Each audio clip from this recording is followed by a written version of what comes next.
Por eso siempre tiene que estar en la parte más externa. Dependiendo de la piel, si la piel tiene vello o no tiene vello, esta piel, por ejemplo, este tiene vello, esta piel no tiene vello, se llama piel glabra, la piel sin vello, como la palma de las manos. En ese caso, por ejemplo, no, aquí en la piel con vello, normalmente existe además esta asociación entre los receptores, estas terminaciones libres, asociadas a los folículos pilosos. Bien, como vemos en este dibujo, aquí están indicados a qué altura los receptores que están en la parte más cercana de la epidermis, los que están en la parte más afuera, son básicamente los terminales nerviosos libres y los corpúsculos de Meissner. Luego vendrían los discos de Merkel, hacia la zona media vendrían los terminales de Ruffini, y en capas muy profundas, incluso muy cercanos de las articulaciones, estarían los corpúsculos de Pacini. Todos estos receptores tienen características distintas, es decir, todos tienen adaptaciones distintas y campos receptivos distintos. Algunos son rápidos, con campo receptivo amplio, etc. Vamos a revisarlo un poco más adelante. Aquí están entonces las terminaciones nerviosas. Se les considera entonces receptores de termoalgesia, es decir, detectan calor, cambios en la temperatura, y también pueden funcionar como nociceptores, es decir, pueden entregar sensaciones dolorosas. Por eso la sensación térmica está asociada a la sensación dolorosa. Por eso si alguien se pone un hielo en la mano, puede tener una sensación fría y al mismo tiempo dolorosa. Y esas sensaciones se empiezan a entremezclar. Por eso el hielo da una sensación de dolor quemante, a pesar que el hielo no quema, da una sensación de dolor quemante porque está siendo sensado por el mismo terminal nervioso, el que sensa la temperatura, y el mismo terminal puede dar sensación de dolor. Por supuesto, esto va a depender del tipo de temperatura, si las temperaturas son muy extremas. Bien, los discos de Merkel son terminaciones nerviosas táctiles que están muy cerca de la capa basal de la epidermis, igual que los terminales nerviosas, y también son terminales bastante sensibles. Vamos a ver inmediatamente cómo se adaptan. Tenemos también los otros que están, aquí están los corpúsculos de Meissner, que también son táctiles, estos son de intermedios, están en la zona intermedia, y están los de Pacini, que básicamente están en las zonas más profundas, y que discriminan, más que movimiento, discriminan distintos tipos de presión y movimientos bruscos. Están los corpúsculos o bulbos de Ruffini, que están también asociados a capas profundas de la dermis, pero también están asociados a las articulaciones. Como dije, estos tienen distinta adaptación. Por ejemplo, los corpúsculos de Meissner tienen una mayor población, están en mayor número presentes en la piel que no tiene vello, la piel lampiña o glabra, y están muy cerca de la dermis, así que son muy sensitivos. Tienen una adaptación rápida, eso sí, es decir, disparan rápido, pero se adaptan rápido, y tienen un campo receptivo muy pequeño. Por lo tanto, son extremadamente sensibles. A diferencia de los corpúsculos de Pacini, que también se adaptan rápido, pero tienen un campo sensitivo muy amplio. Por lo tanto, cuando se mueve un hueso, se mueve un vaso sanguíneo, se mueve una articulación, es difícil localizar la zona en que lo está haciendo. Uno tiene la sensación de que el hueso se está moviendo, pero es muy difícil localizar dónde ocurre eso, porque el corpúsculo de Pacini tiene un campo receptivo amplio. Los discos de Merkel, por ejemplo, que son sensitivos porque tienen un campo receptivo pequeño, se adaptan bastante lento. Como también están en la zona intermedia, permiten que deformaciones específicas de la piel puedan ser detectadas. Y yo puedo, por eso, determinar cuando estoy tocando un objeto, no solo la dureza del objeto, sino también la textura de ese objeto. Las terminaciones de Ruffini tienen una adaptación lenta y un campo receptivo bastante amplio, así que son bastante poco sensibles en general. Por eso se detecta el movimiento de una articulación, pero tampoco es algo muy localizado ni que pueda específicamente definir dónde se está moviendo, sino que básicamente siento que se mueve la articulación solamente. Bien, y los otros dos, sobre todo las terminales nerviosas, se adaptan muy lento y tienen un campo receptivo bastante amplio. Por eso es difícil localizar el dolor. Cuando uno tiene un dolor, es difícil de localizarlo específicamente en una zona, salvo que sea un dolor muy agudo, en una zona muy puntual, pero en general las terminaciones tienen un campo receptivo amplio, por lo tanto duele una zona bastante amplia. Y eso hace que también, después que pasa, que tengo una injuria, que tengo un daño en la piel, normalmente las zonas aledañas quedan sensibilizadas, y cuando me toco no en la zona que está dañada, no en la herida, sino al lado de la herida, normalmente voy a tener igual sensación dolorosa. Aquí está entonces lo que estaba conversando antes. Aquí está el campo receptivo y aquí abajo está la adaptación de estos mismos receptores. Hay que decir que para tener una buena sensación de tacto, estos receptores deben estar mezclados, es decir, tengo que tener una cantidad de receptores de Meissner y también de Merkel para sensar muy bien lo que está pasando por fuera de la piel, por eso están muy cerca de la epidermis, y también tengo que tener una mezcla de corpúsculos de Pacini y de Ruffini, que son distintos en cuanto a su campo receptivo, para tener una buena sensación interna. Entonces, este por ejemplo es de adaptación rápida y campo receptivo pequeño, este es de adaptación lenta y campo receptivo pequeño, este es de adaptación rápida, pero campo receptivo amplio, y este es una adaptación lenta y campo receptivo amplio. De ahí viene la clave, AR1, AL1, etc. Bien, vamos a hablar brevemente del dolor y la termorgesia, que lo vamos a retomar después, más adelante en otra clase. Estos receptores que eran para la termorgesia, que son estos receptores de terminales nerviosas libres, están rodeados por una célula de Schwann, la fibra está rodeada por una célula de Schwann, a pesar que casi no tiene mielina, y están en realidad están en toda la piel. Hay zonas donde hay un poquito menos de estos receptores, pero en general están en toda la piel. Hay zonas donde la población también es un poco mayor, eso hace que esa zona sea más sensible a la temperatura y al dolor, por ejemplo, la yema de los dedos, la piel de los labios. En general, la cara tiene una gran cantidad de terminaciones libres, entonces es muy sensible a la temperatura y al dolor.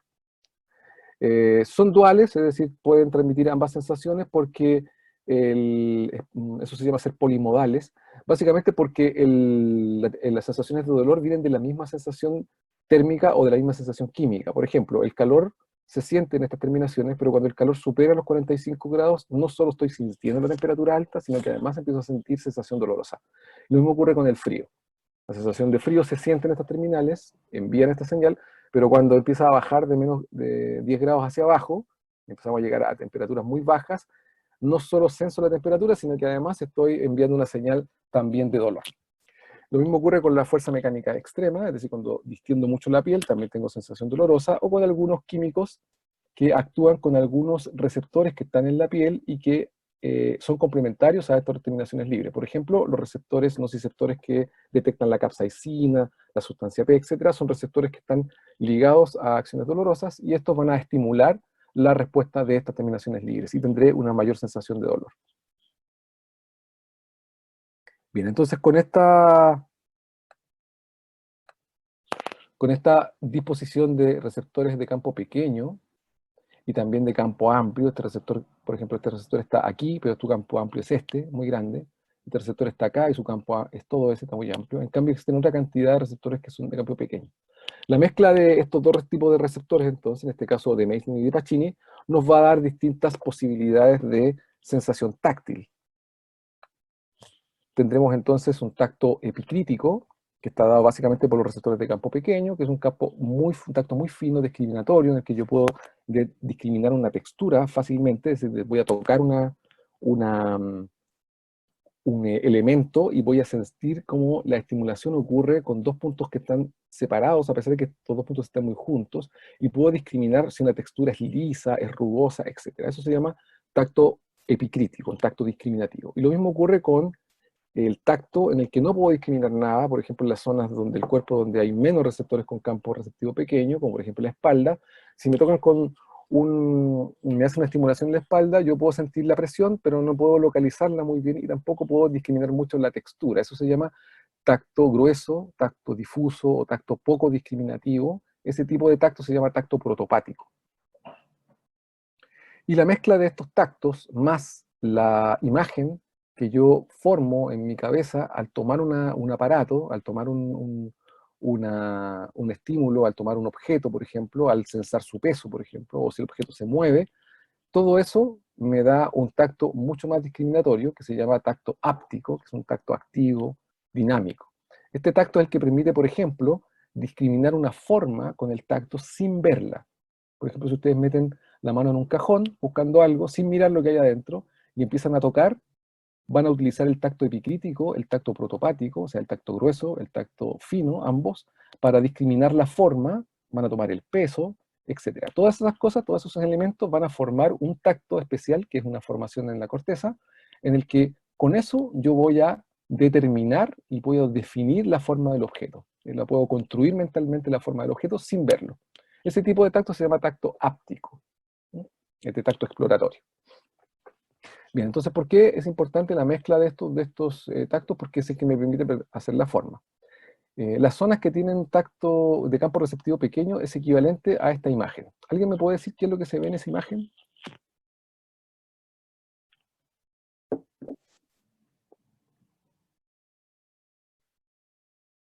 ¿Un árbol?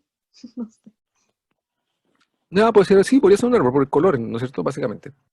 Pero ahí estás discriminando más que nada por el color, ¿no es cierto? Porque si fuera rojo, ya no te daría la sensación de un árbol. Un hongo, una manzana, ya. Muy bien. ¿Por qué no puedo discriminar la forma que hay acá? Este es el símil, porque esto es visual, pero este es el símil de lo mismo que ocurre con la yema de los dedos. ¿Por qué no la puedo discriminar? Está muy difuso, no se ve muy bien. Claro, no se ve. ¿Por qué se ve difusa esta imagen? ¿Alguien sabe? ¿Alguien tiene una idea por qué se ve pixelada esta imagen? Se ve así porque los cuadritos que me permiten discriminar la escala de colores en este caso, son cuadritos demasiado grandes. Claro, le faltan detalles. Entonces, ¿cómo mejoraría esta imagen? Esto es el símil del tacto protopático, es decir, esto es como si fueran campos receptivos grandes. ¿Cómo mejorarían y cómo yo podría ver mejor los detalles? ¿Cómo mejoraría la resolución de esta imagen que está pixelada? Claro, Alejando la sí, imagen. no, si la alejamos vas a ver menos. Lo que, Ah, lo que haría mejor esta imagen es que estos cuadritos, o estos campos receptivos visuales en este caso, fueran más pequeños, ¿no es cierto? O sea que los píxeles que están aquí, que aquí hay poquitos píxeles por cada línea, que los píxeles fueran muchos más píxeles, que fueran mucho más chiquititos los píxeles, y nos darían mucha más información ahora, porque estaría la información en campos más pequeños, en campos receptivos más pequeños. Que sería lo mismo que pasa con el tacto epicrítico. Cuando tengo campos receptivos más pequeños, o receptores con campos receptivos más pequeños, es el símil a cambiar la imagen a eso. Aquí tengo campos receptivos más pequeños.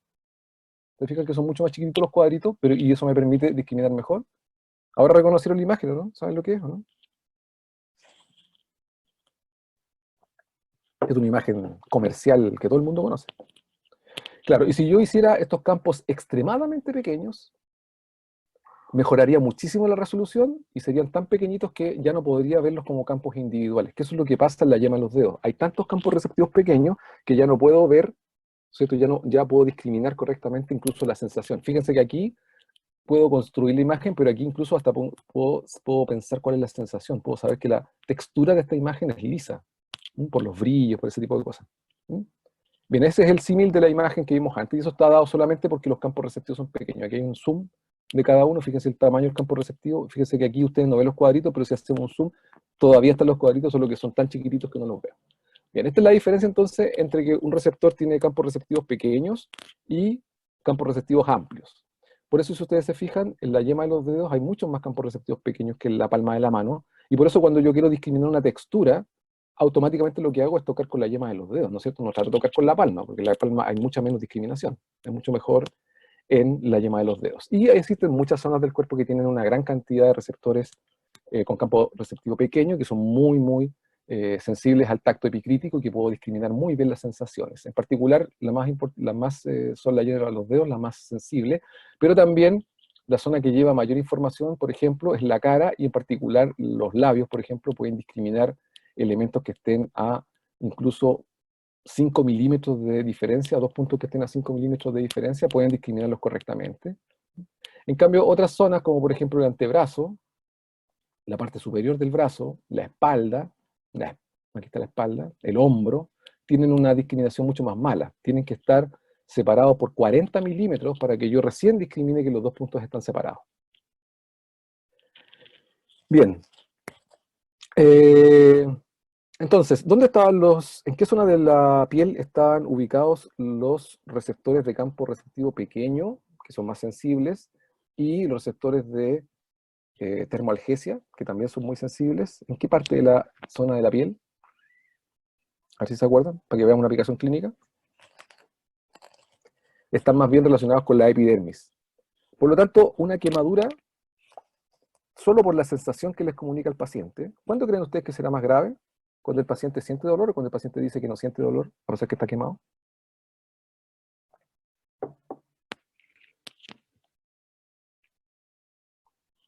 Claro.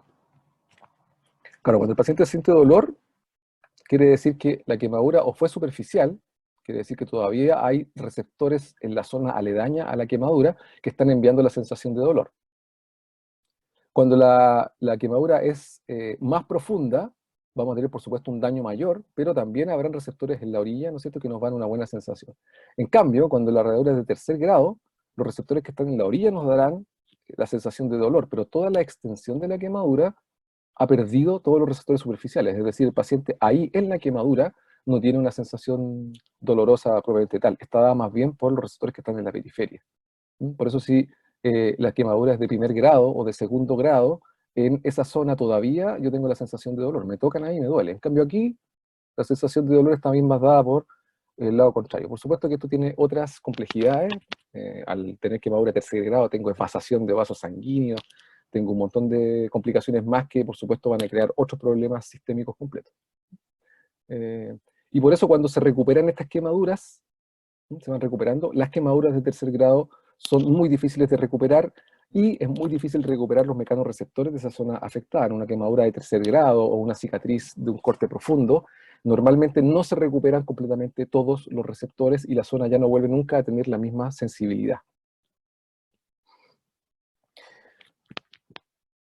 Bien, les voy a nombrar un par de receptores más antes de ver la parte final que tiene que ver con la parte de las vías, pero le voy a nombrar un receptor más de tipo sensorial que vamos a volver a revisar en la clase de función nerviosa motora, que son los receptores de propiocepción. Estos receptores son los que nos indican la posición del cuerpo, dónde está posicionado su cuerpo. Ustedes en este momento saben que están sentados y que están sentados correctamente porque existen receptores de propiocepción en distintas partes del sistema osteomiorticular que están informando de la posición del cuerpo.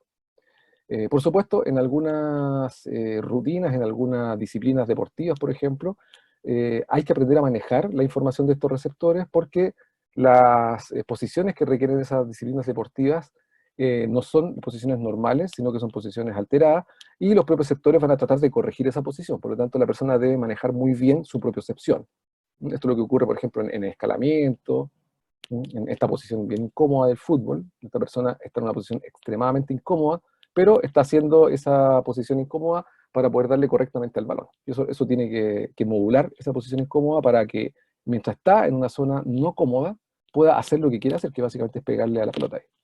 Esta persona, por ejemplo, está manteniendo el equilibrio a una velocidad altísima, en una posición muy incómoda. Eso debe aprender a regularlo, porque a esa velocidad, ¿no es cierto?, en la posición del cuerpo le está haciendo equilibrio entre el peso de su cuerpo y el peso de la motocicleta, y debe mantener esa posición de tal manera que si él cambia o llega a tratar de enderezarse, que es lo natural que podría ocurrir ahí, o lo que va a sufrir es una potente caída. Por eso debe controlar específicamente su musculatura, es decir, un lado de su cuerpo está haciendo una fuerza distinta a la que hace el lado contrario, etc. Ya, estas posiciones se van aprendiendo y esto solo se logra con una práctica adecuada. No hay nadie que pueda tener un cambio de posición así abrupto sin haber hecho previamente el ejercicio de haberlo ensayado varias veces. Por eso desarrollar artes marciales, por ejemplo, saltos especiales o cosas de ese tipo, requiere de un entrenamiento. Lo mismo las posiciones del yoga, requieren mucho entrenamiento porque son posiciones que son contra el equilibrio normal del cuerpo y existen reflejos que van a tratar de corregirlo. Vamos a hablar de eso en la parte motora. Ahora solo voy a nombrar los receptores que están involucrados en este tipo de posición. Básicamente son dos. Uno, el que está ubicado en el músculo y que informa de la posición al músculo, se llama uso muscular, ese que está aquí. Aquí está el uso muscular, se llama así porque uso significa hueso literalmente, y este uso muscular tiene forma de hueso, parece un hueso alargado. Y lo que ocurre es que el uso muscular son fibras nerviosas, fibras musculares, que están rodeadas de componentes nerviosos que, si ustedes se fijan acá, van estimulando hacia el sistema nervioso central, las flechas rojas, van informando del grado de estiramiento y el grado de contracción que tiene el músculo. Estas fibras no son para hacer fuerza, son para se contraen, por supuesto, y se relajan, como toda fibra muscular, pero no son para hacer fuerza, sino son para sensar el nivel de estiramiento que tiene el músculo. Es decir, si está contraído o está relajado. Eso se informa por las neuronas que están asociadas a esta fibra nerviosa, a esta fibra muscular, perdón. Cuando la fibra se estira, entonces esta neurona dispara y lleva la información hacia el sistema nervioso. Y de vuelta, el sistema nervioso central, a través del sistema somático, puede corregir el nivel de contracción de ese músculo, en el caso de que haya un exceso, por ejemplo, de contracción de ese músculo o un exceso de relajación de ese músculo, que no nos permite mantener una buena posición. Si el músculo no se estira, no se contrae ni se relaja, pero solo se tensa, es decir, no cambia su tamaño, pero se tensa muchísimo, existe otro receptor que está en el tendón, que se llama órgano tendinoso de Golgi, que está hecho de colágeno, y este receptor que está en el tendón, es decir, está en la unión entre la musculatura y el hueso, está sensando la tensión del músculo, no el cambio de longitud como lo hace el uso muscular, sino el cambio de tensión. Por lo tanto, si yo tengo demasiado tenso un músculo, este receptor informa por esa vía sensorial al sistema nervioso central, y el sistema nervioso central automáticamente corrige y disminuye en forma autónoma, disminuye en forma refleja la tensión de ese músculo para que la tensión no sea dañina ni para el músculo ni para el tendón. Bien, vamos a ver este tipo de receptores sensoriales en la próxima vez. Bien, dijimos que el potencial de acción que se generaba con la sensación del potencial receptor, esa era transmitida por la fibra nerviosa como un tren, un código de potencial de atracción que van hacia la médula y luego ascienden hacia las cortezas. De tal forma entonces que estos receptores, con sus distintos campos, cada vez que tengamos una estimulación mecánica, entonces transmiten, y como ya sabemos, la información sensorial ingresaba a la corteza. ¿Por qué la entraba a la corteza la sensación somatosensorial? Anterior, posterior, ventral, dorsal.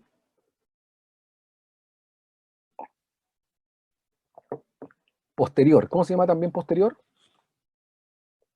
Ventral o dorsal. Dorsal, muy bien. Para que no se le olvide nunca, fíjense en su mano. La parte anterior de su mano es la palma, y eso es lo que queda hacia el vientre, por eso se llama ventral. Y en su mano lo que queda de la parte posterior de la mano, o la parte de atrás, es el dorso de la mano, o la posición dorsal, ¿sí? Para que no se le olvide nunca. Ok, entonces toda la parte sensorial entra por dorsal, y normalmente, en la mayoría de los casos, en un 80% de los casos, esa información hace sinapsis en la médula y decruza, se cambia de lado, y asciende hacia las cortezas por el lado contrario, por el lado contralateral. Hay cierta cantidad de información que se queda en el mismo lado y asciende por el mismo lado, por el lado ipsilateral. Pero la mayoría de la información sensorial se cambia de lado en la corteza, en la médula, perdón, y sube a la corteza por el lado contralateral, de tal manera que lo que estoy sensando, en ese caso, en el lado derecho, está siendo interpretado por la corteza somatosensorial del lado izquierdo. Eso hay que tenerlo muy claro en clínica, cuando un paciente, por ejemplo, en una extremidad superior izquierda pierde la sensibilidad, nosotros sabemos que la zona que debería estar sensando es la zona contraria. Por lo tanto, si alguien tiene un accidente cerebrovascular, por ejemplo, y pierde la sensibilidad en el lado derecho, ¿dónde está teniendo el accidente cerebrovascular?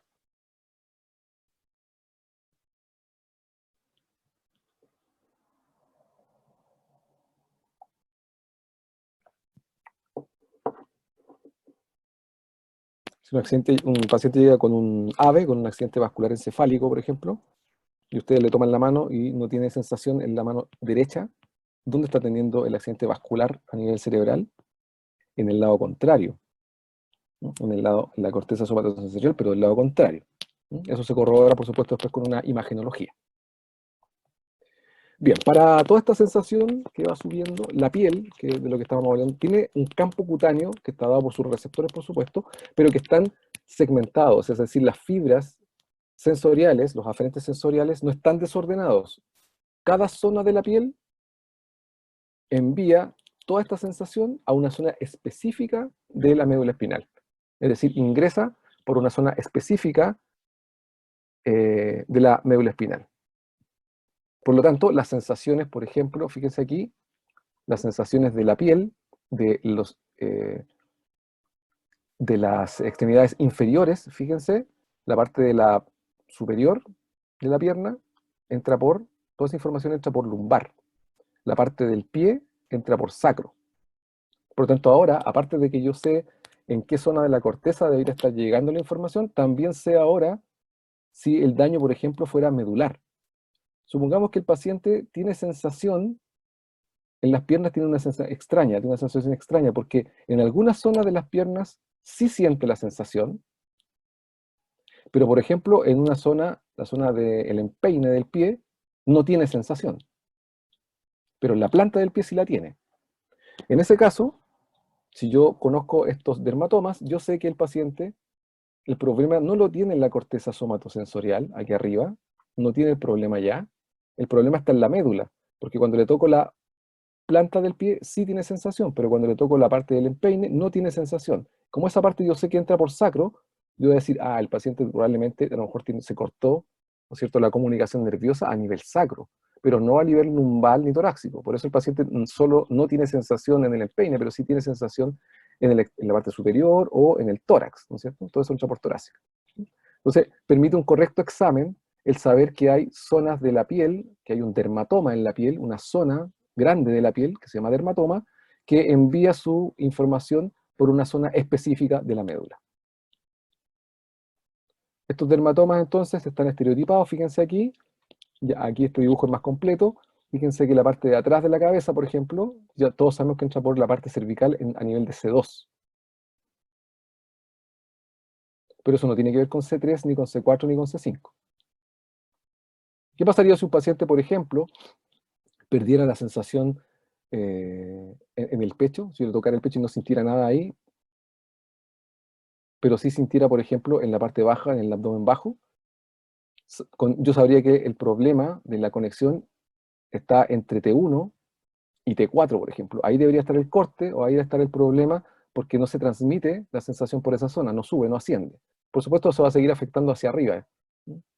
O podría incluso no afectar, podría estar solo el corte ahí y podría tener sensación a nivel cervical y sensación a nivel lumbar, pero no torácica. Por eso es importante saber a qué altura corresponde cada dermatoma. Aquí hay algo que no hace mucho sentido. ¿Por qué las manos, la palma de las manos, que están a altura más bien lumbar, por qué las manos mandan sus aferencias por cervical? Ojo con eso, ¿eh? Si un paciente pierde la sensibilidad de las manos, podrían tener un problema cervical, y las manos no están a esa altura. ¿Por qué quedan a esa altura? ¿Por qué quedan a nivel cervical las manos? Eso es básicamente porque este es el Homo sapiens que está erecto, pero toda esta acción de dermatomas viene de cuando nosotros estábamos en cuatro patas. Y por eso los brazos quedan a la altura cervical, básicamente. Y por eso la parte posterior queda a nivel sacro S1, a diferencia de la parte anterior de, por ejemplo, el miembro inferior, aquí queda a nivel lumbar. Es por este dibujo. Bien. Y para ir terminando entonces, vamos a mirar ahora rápidamente cómo son las vías, a pesar de que esto en la clase de médula espinal ustedes ya lo vieron, pero lo quiero recordar básicamente por una cosa que tiene que ver con la corteza en la última diapo.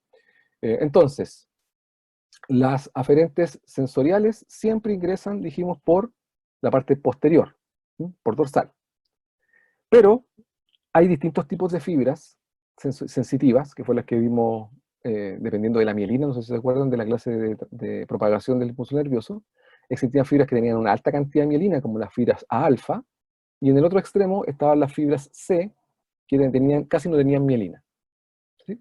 Bien, aparte de la conducción, la diferencia de la conducción, que es rápida o lenta, dependiendo de la cantidad de mielina, ahora vamos a agregar que también es distinta la vía nerviosa por la cual hacen la aferencia hacia la porción central.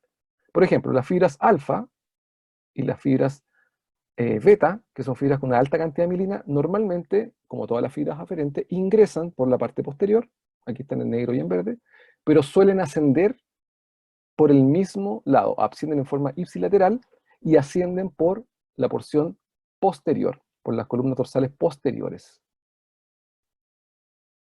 Por lo tanto, todas las sensaciones que vayan por estos dos tipos de fibras suben por el mismo lado y ascienden por la parte posterior de la médula.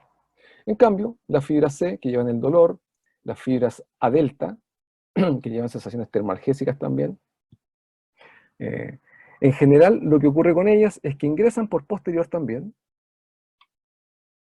Una parte de ellas hace sinapsis y asciende por fascículos dorsolaterales, pero la mayor parte de ellas hace sinapsis y se cambia de lado, se va hacia el lado contralateral, y además se pone en la porción ventral, en la porción anterior, y asciende normalmente por la parte anterior de la columna vertebral.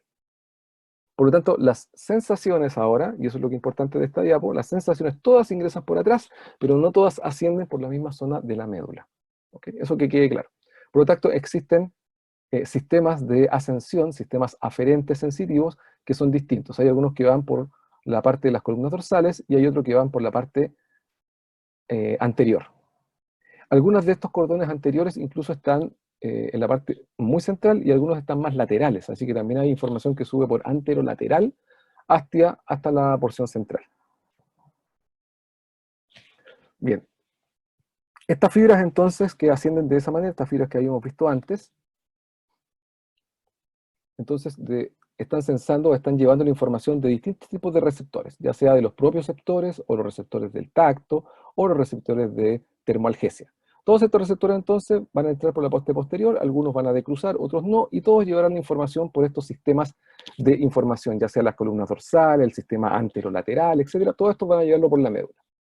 ¿Qué va a ocurrir con este camino a medida que van avanzando y que una vez que ingresaron por la raíz dorsal, lo que va a ocurrir con ellos es que van a llevar su información y van a sufrir algunos relevos antes de llegar a las cortezas somatosensoriales o somestésicas?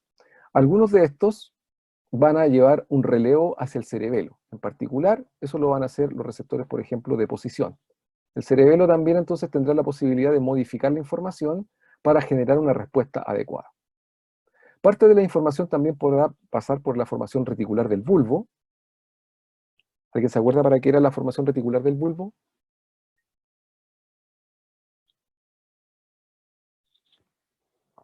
¿No? ¿Todavía no? Algunos de ellos van a pasar por el tálamo. De hecho, la mayoría de las sensaciones aferentes sensitivas, todas pasan por el tálamo. ¿Por qué todas tienen que relevar en el tálamo? ¿Alguien sabe? ¿Se acuerdan para qué era el tálamo? Si no se acuerdan, dígame que no. Para que... O si no se lo han pasado todavía, dígame no, profe, ¿dónde lo hemos visto? Eso es lo que dice William, porque el tálamo organiza estas sensaciones para saber si es necesario que antes que sean detectadas, lo que vamos a hacer en la corteza somatosensitiva básicamente es solo interpretar la sensación, ¿sí? Pero el tálamo lo que hace es hacer un relevo, porque el tálamo tiene conexiones con otras zonas, por ejemplo, con el hipotálamo o con otras zonas de la corteza, de tal manera que la información aquí puede diverger ahora a otras zonas que sean necesarias. Por ejemplo, de repente alguna información táctil que llega a esta zona podría diverger a la zona occipital para crear una imagen. ¿Sí? Por eso la sensación de tacto podría crear una imagen, porque releva en otras zonas del cerebro a las que se envía la información a otra zona. Y no es necesario que yo vea un objeto para crear en mi cabeza, crear la imagen del objeto. Eso está dado básicamente por los relevos. ¿Ok? Lo mismo ocurre con estas sensaciones de propiocepción. Si, por ejemplo, ustedes se sientan en una silla y en la silla hay una aguja o un clavo y ustedes se clavan al momento de sentarse, no solo vamos a tener la sensación dolorosa, sino que tenemos que relevar en el cerebelo para que automáticamente se comunique con los ganglios basales y eso cree la actividad de cambiarme de posición rápidamente para que esto no me siga haciendo daño. Entonces, por eso todas estas zonas de relevo son necesarias para la señal o para la sensación, los aferentes sensitivos. ¿Mm? Ok, ¿y qué pasa finalmente aquí en las cortezas? Con eso terminamos, esta va a ser la última diapo. ¿Qué pasa aquí en las cortezas? Esto es muy importante por aplicación clínica también. Y las sensaciones, las aferencias que llegan a estas cortezas, también dentro de la corteza llegan en forma muy organizada. Esto fue algo que me preguntó alguien en una clase anterior, en una de las primeras clases, que tenía que ver con esto. Aquí está. Hay un mapa sensorial en las cortezas. El señor Penfield fue el primero en plantear la idea y luego se demostró que todas estas sensaciones que suben tan ordenadas hacia la parte central, lo hacen porque en la corteza están también ordenadas las distintas zonas del cuerpo que son extremadamente sensibles, de tal manera que las sensaciones están ocupando un espacio en la corteza que depende de la sensibilidad de sus receptores. Es decir, las zonas que son mucho más receptivas, que tienen una mayor sensibilidad, como por ejemplo la cara, los labios, las manos, fíjense, tienen una gran representación cortical. Por lo tanto, en la corteza existe una gran representación de estas zonas. Entonces, todas estas vías que llegaron hasta la corteza ahora se dirigen a una zona específica. Y ya sabemos, por ejemplo, si un paciente perdió su sensibilidad en las manos por un accidente cerebrovascular, pero no ha perdido la sensibilidad del hombro, de la cabeza, ya podemos incluso localizar en qué zona de la corteza debiera estar la afección, dado este mapa somatosensorial que existe en la corteza sensitiva. Entonces, para eso sirve este mapa somatosensitivo. Y por eso cuando una persona tiene un accidente cerebrovascular, con esto terminamos, o tiene algún problema sensitivo, se realizan varias exploraciones sensitivas neurológicas que tienen que ver con todas las atribuciones que vimos antes de los receptores. Por ejemplo, el tacto, la sensibilidad a un pinchazo, el sentido de la posición, a la vibración. Fíjense que aquí, por ejemplo, le están moviendo una articulación al paciente. Acá le están moviendo una articulación mucho más fina del dedo del pie. Aquí lo están sometiendo a un objeto que vibra para ver si siente la vibración, etc. Todas estas son exploraciones neurológicas que tienen que ver con lo que estábamos conversando recién. Bien, como ustedes se habrán dado cuenta, entonces es fundamental ahora empezar a integrar estas cosas, es decir, hay que acordarse qué hace el hipotálamo, qué hace el tálamo, qué hace la amígdala, etc., para ir pudiendo ir integrando todo lo que va haciendo el sistema nervioso. Bien, ¿alguna pregunta antes que terminemos?